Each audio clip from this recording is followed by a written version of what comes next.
Yeah, man. Let's talk about what you said earlier this week regarding what you think how the tournament standards should be for offline events outside of the majors. I think the tournament standards should be run on console now because I think it's more efficient to run. There's less problems. You don't need a tech support team, right? Running around trying to fix all these tech support issues. And I think that right now the input delay versus the PS5 and all the other consoles are about the same. So I don't think there's much of a difference between like the Xbox, the PC, and the PS5. So it's not a big deal right now. I think you can play on any platform, but if you're going to go to tournaments, I think the majority of the tournament scene is going to be on PlayStation 5. Okay, so now with the PlayStation 5, right, to get the full 120 hertz refresh rate, you have to play on a certain monitor. Is that? You have, if you want like smoothness in the graphics, then you need an HDMI 2.1 monitor. The cheapest one right now is $500, but that's about the same price range if you want like a similar monitor. But you'll probably get one for like. Probably for $100 more, you can get a 4K monitor. So around like $600 right now, you can get a 4K monitor. It would be really good. It's future-proofing it too. So in the future, you don't have to deal with any kind of shenanigans. Because if you buy a monitor right now, and in the future you want to play 4K, there are not many monitors out there. But if you want 4K and you want to play without a lot of input lag, the monitor's gonna cost the same anyways. Okay, so now you said that you should invest at least $500 to $600 for the monitor. Well, to get the smooth optimization, because if you can't get 120 hertz, right? You can't get 120 hertz, but if you play 60 hertz, it's only a one frame difference. I mean, some people may complain about that, but if you play the PS4 version and you play the PS5 version, it's about a one frame difference between all the other PS4 and Steam, PS5, and also the Xbox. So it's only a one frame difference. Are you going to really notice it at probably a high level? But I think if you're just starting out, I don't think it makes a difference. Okay.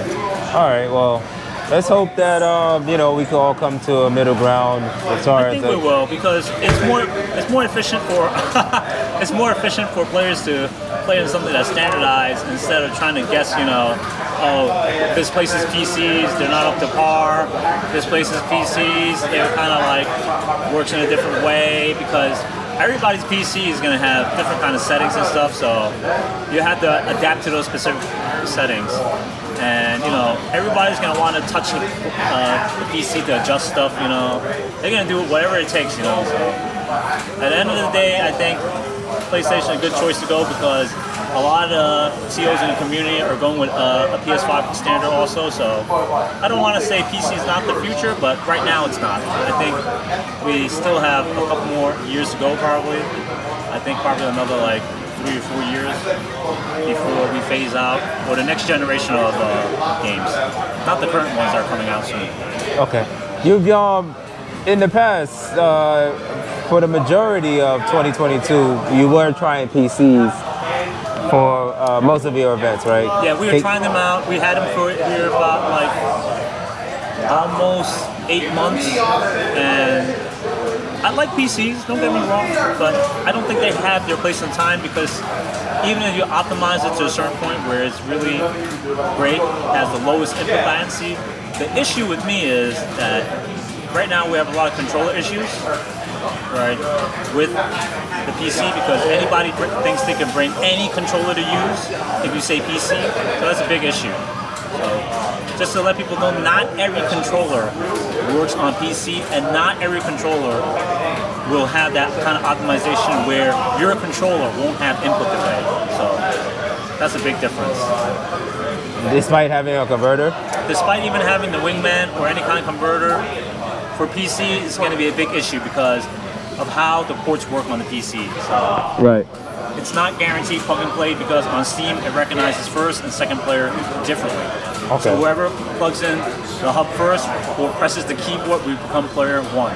Okay. And they don't allow infinite amount of joysticks to be synced to the PC. Okay. All right. Well, That's cool. I see. So you're just basically speaking on your experience and what your expectations are for now, Yes, at least for for the now. near future. All right, so let's talk about Street Fighter 6. What's your expectations as far as next level? Well, I played the beta already, and I played the demo we have here. It's pretty good. I have high expectations. Will we see some new players? Most likely. Will we see some old returning players? Most likely too. But I think right now, because we're coming out of COVID, I think there's still kind of people they're kind of still not very sociable right now, still staying at home. I think we just have to break that pattern. And once people know going outside is 100% safe, which it is primarily already, I mean, people have to worry about other things than COVID these days. But you know. What do you think about New York as a whole?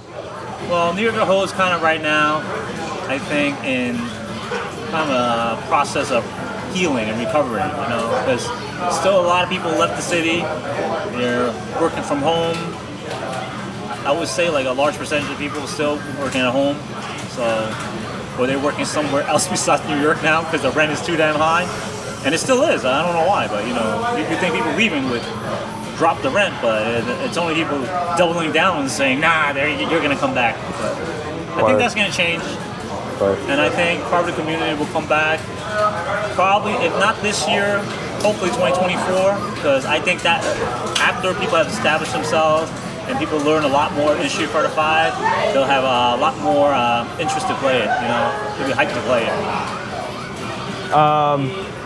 So next Hackon Cup winner will be officially a millionaire by winning $1 million. Well, not technically. I mean, before tax. Let's just say it like that. Before tax. Yeah, before taxes.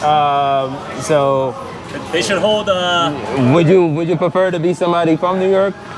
No, because where you reside in is where you'll pay your income tax to. So if a person that lives in like Texas win, they can pay a lot less taxes. I know that.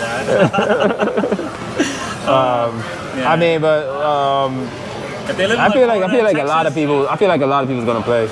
They are gonna play, but I'm saying if someone wins CPT and they're from Texas and Florida, they ain't paying no income tax on that. Hey man, well whoever it is, man. I mean, I'm rooting for New York on this If one. wins, he getting a lot more than I do. I mean, if I somehow win, half of it will go back to the FTC. The other half will be some other shit, maybe more investment. 50% going to Uncle Sam though. All right, yeah. So yeah. Uncle Sam is definitely taking 50% from me. I probably owe taxes, but they're gonna find something. Wait a minute, you ain't paid for this year. I don't know, man. All right, man. So any shout outs real quick? Well, I want to shout outs to Andy and Charlie from Defender North for loaning us the PCs, you know, for a certain duration of time. I also want to give probably a shout out to J Cho for bringing the Guilty Gear community around the city so they can go places to play. And, you know, I think that's about it. All right, man. So where they can find Next Level for more tournament information? Well, you can find us on Twitter at NYC Next Level, or follow us on Facebook. That's Next Level Arcade. And of course, you can just call the store, 347-618-8813. That's the phone number. Or you can just come by and stop by the store, you know. All right. It's 874 4th Avenue here in Brooklyn, New York, right at the 36th Street train station. There you go, guys. All right, so there you go, man. Henry, once again, thank you. And we like I said, on behalf of the FGC, you know, we definitely appreciate your effort and your contribution to the community. I appreciate the customers more because they support me. Thank you, guys. All right, man. I'll catch you on the next one, man. All right, take care. Peace.